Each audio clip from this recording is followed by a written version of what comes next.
chepim, siz uchun tayyor biznes. Bu xitoyliklarchi o'zbeklar uchun juda ham jon kuytiryapti-da. Ma'lum bir sababi bor, buni oxirida aytaman, juda kulgili sabab.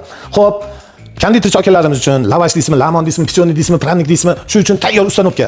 Xamirni solasiz, xamir qilib beradi, unni solasiz, bu yerda turadi, bu yerdan ketdi, hammasi elevatordan o'tib, 10 ta 15 ta nasatkasi bor ekan. Lag'monga, lavashga, qanaqadir pichoniy, pranik har xillari konditor sexda avtomatlashtirilgan tayyor arzon narxida. Xitoy narxidan yarim narxida. Yana bonusiga borki, Malayziyada chiqargan buni o'zi konditorchilar bilar ekan, yog'ini ham berar ekan, 1,5 ming dollarlik yog'i bor ekan. Ketdi, bu yoqqa tushadi, bu yoqdan yana o'tadi, ki hamma yo'g'i avtomatlashtirilgan. Endi sababini ayting, buni sotilishining sababini bu yerga Xitoylik olib kelibdi o'zi.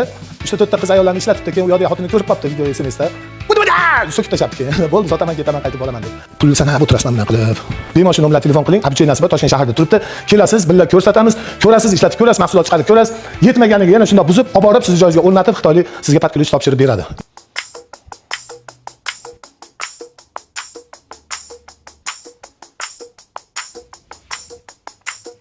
Mana shu odamni texnologiyasi o'zi 35 mingga tushgan ekan, 1,5 ming dollarlik qo'shimcha Malayziya original yog'i u joy boshqa joyda bo'lmas ekan. Boshqa xotir men dedim, arzonroq bo'lsa o'zbeklarga bo'lsin dedim. 29 dan emas, 28 ga anaqa qilib turibmiz. Endi yana joyda kelasiz, gaplashamiz, o'zi o'rnatib ko'rsatib, to'g'rimi? Okey. Ana o'zbekchani ham nisbatan biladi. Yana kamiga endi qaysidir viloyatga bo'ladigan bo'lsa, gaplashamiz, boradi, siz joyingizga o'rnatib patkulich pushka bosadi, tamom chiqib kirdi. Mana bunaqa narsalar chiqaraverasiz, mana ko'rasizmi?